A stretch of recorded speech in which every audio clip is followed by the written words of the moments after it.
네, 여러분, 안녕하십니까. 어제 저녁에, 서울 한남동에 있는 대통령 관저에서, 대통령하고 더불어민주당 지도부가, 오후 6시 반부터 2시간 동안 저녁밥을 같이 먹었습니다. 우리 익히 아는 박찬대, 서영교, 정청래, 김민석, 이런 등등, 사진으로 봤을 때 한 25명, 26명 이렇게 되는 것 같아요. 기념 사진들을 찍었던데 사진 잠깐 보여드리겠습니다.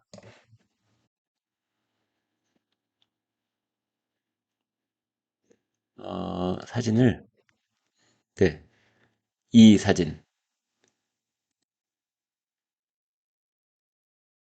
네. 여기 이재명 있고, 김민석, 그다음에 여기 박찬대 있는 사진입니다. 정청래, 서영교 등등 있는데, 이런 사진, 여러분 어떤 느낌 드십니까? 이제 자기들 세상이 온 것이죠. 한정식으로 밥을 먹었다고 그래요. 그 한정식에 와인을 곁들였다고 합니다. 물론 국민의힘 사람은 한 명도 없고 김혜경 여사도 이 자리에는 참석하지 않았다고 합니다. 아무튼 이 사람들의 축하 건배사가 오고 갈 때 국민은 매서운 눈으로 보고 있고 어디선가는 지금 절치부심 피눈물을 흘리는 사람도 있다는 것을 기억해야만 할 겁니다. 어, 이재명 대통령 취임 후 사흘 만에 있는 저녁밥 큰 파티 자리였습니다. 그런데 연합뉴스 보도에 따르니까 한 참석자가 이런 말을 했다고 합니다. 이제 우리 의원들이 더 열심히 잘 모셔야 되겠다는 다짐이 많았다. 모셔야 되겠다는 다짐이 많았다. 통선 경쟁이 본격화될 것이다. 이런 말처럼 들리기도 했습니다만, 그 임준미주 천인혈이요 옥반가요 만성고라 아름다운 잔에 향기로운 술은 백성들의 피 같은 만 백성들의 피로 빚어진 술인 것이고 옥반가요 만성고라 구슬 쟁반에 아름다운 저 음식들은 만 백성의 기름을 짜낸 것 아니냐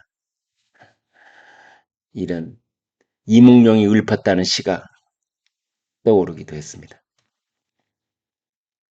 이만큼 저 파티를 할 때는 국민들의 그 매서운 눈이 바라보고 있다는 것을 잊으면 안 될 것입니다.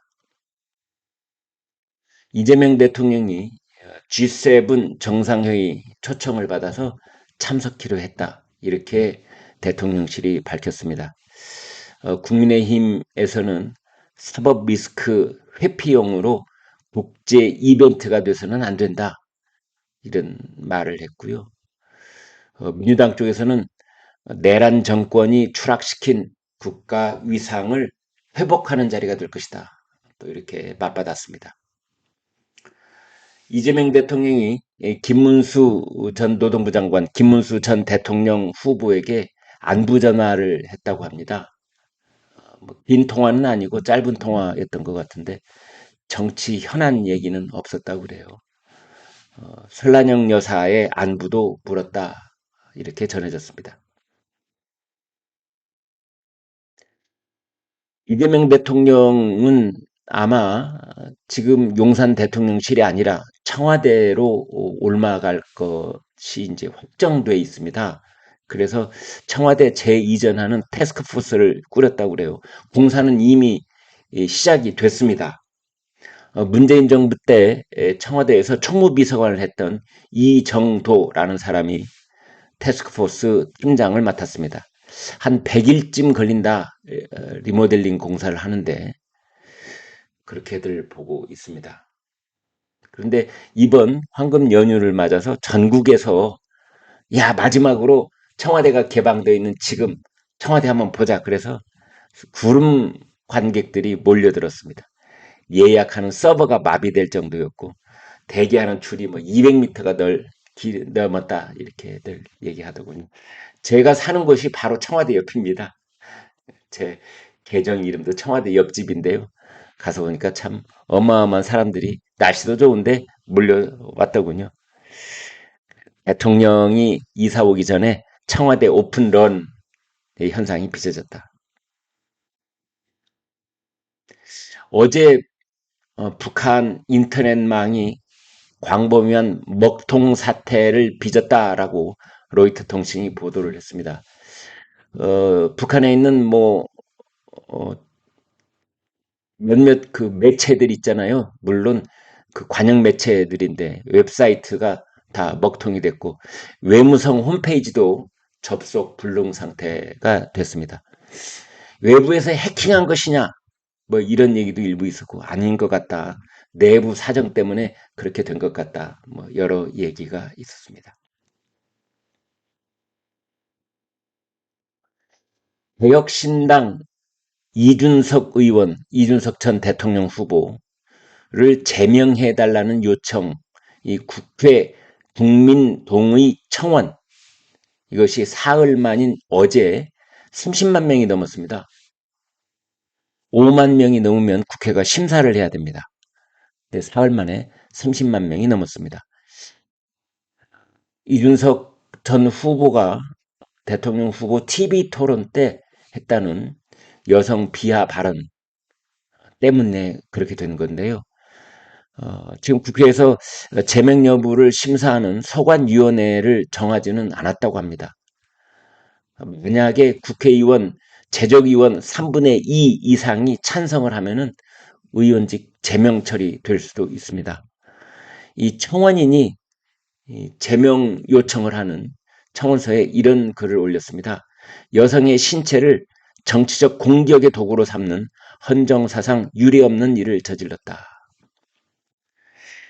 그 어떻게 보면 이준석 의원은 아마 이제 미래 보수의 대들보로서 이번은 아니었지만 다음 대통령 선거 때도 역시 아주 중요한 후보가 될 가능성이 높은 그런 젊은 정치인인데 결국 이 젠더 논란, 그러니까 그 남성들이 젊은 남성들이 역차별을 당하고 있다라는 그 역차별 인식 위에 올라타서 한때 몇몇 반페미니즘적인 그런 메시지를 내세우면서 정치적 기반을 다졌던 때가 있었는데 결국 그것이 이번에도 이렇게 그 뒤탈을 빚어내고 있는 것이 아닌가라는 생각도 들었습니다.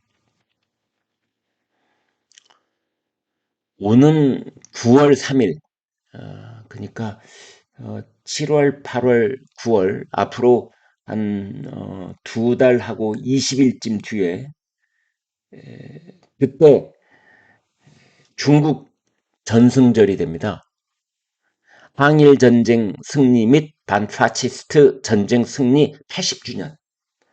아마 중국이 대대적인 그런 어떤 행사를 열 것 같은데 이재명 대통령이 거기에 갈 확률이 높고 그때 베이징에 있는 천안문 성루에 올라갈 것인가 라는 얘기들이 벌써 돌고 있습니다. 10년 전에 박근혜 전 대통령이 베이징에 가서 그 천안문 성루에 올라간 적이 있습니다. 그 다음 달인 10월에 한국의 경주에서 에이픽 정상회의가 열립니다. 그때 시진핑 중국 주석이 오게 하려면 이재명 대통령이 베이징에 가야 한다는 그 외교적 탑방이 서로 있어야 된다. 뭐 이런 논리가 지금 있습니다. 어떻게 할런지요? 역시 쉐쉐 논란에 지금 휩싸여 있었던 이재명 대통령인지라 9월에 베이징에 갈 것인지 천안문 성리에 오를 것인지, 그 이전에 미국에 가는 그런 방미 일정이 잡힐 것인지 등등 아마 숨가쁜 외교적 어떤 저울질이 있을 것 같습니다. 지금 그 이재명 정부, 이재명 대통령실 참모진 뭐 등등 여러 인사들이 숨가쁘게 진행이 되고 있는데, 지금 하나 논란이 빚고 있는 것이 그 민정수석 그 후보로 거론되고 있는 오광수 대륙아주 변호사 문제가 지금 민주당에서 시끄럽습니다. 개혁신당의 황운하, 조국신당이죠. 조국당의 황운하, 그 다음에 민주당의 박은정, 이렇게 경찰, 검찰 출신 의원들이 강하게 반발하고 있습니다. 오광수 이 대륙아주 변호사가 특수통 검사 출신이기 때문에 그렇습니다. 뭐 윤석열 전 대통령, 뭐 윤대진 전 검사 등과 함께 대검 중수부에서 같이 근무했던 특수통이다. 내가 주인을 물게 될 것이다. 뭐 이렇게 반발을 하고 있다고 합니다. 홍준표 전 대구시장, 홍준표 전 대통령 후보였던 페이스북에 또 이런 글을 올렸습니다. 후보 강제 교체 사건은 정당 해산 사유도 될 수 있다. 끊임없이 목소리를 내고 있습니다. 오늘이 이제 일요일인데요. 다음 주, 그러니까 9일, 10일, 11일 이때 국회에서는 아마도 형사소송법 개정안, 대통령 재판 중지법이라고 볼 수 있죠. 형사소송법 개정안, 그 다음에 공직선거법, 허위사실 공표 행위 삭제, 그 대통령 면소법, 그 다음에 방송법, 대법관 증언법, 뭐 이런 것들을 놓고 여야 대치를 하게 될 것 같고, 긴장이 고조되고 있다라는 보도가 일부 있는데, 긴장, 말이 좀 우습죠? 긴장 백날 해봐야 민주당이 결심만 하면, 이재명 대통령의 오케이 사인만 떨어지면 일사천리로 진행될 터인데, 그 또 습관적으로 긴장이 고조되고 있다. 왜냐하면 국민의힘은 할 수 있는 일이 한 개도 없고요. 그 다음에 국민의힘 내부가 지금 아주 시끄럽습니다. 국민의힘 이제 7월에 조기 전당대회를 할 것이냐, 아니면 혁신 비상대책위원회 비대위를 계속 꾸려갈 것이냐, 이제 이 문제를 놓고 충돌이 있을 것 같습니다. 조기 전당대회는 친한동훈계, 친한계가 주도를 하고 있고, 비대위를 그대로 가자는 쪽은 친윤계 쪽 목소리라고 볼 수 있습니다. 네, 여러분 고맙습니다.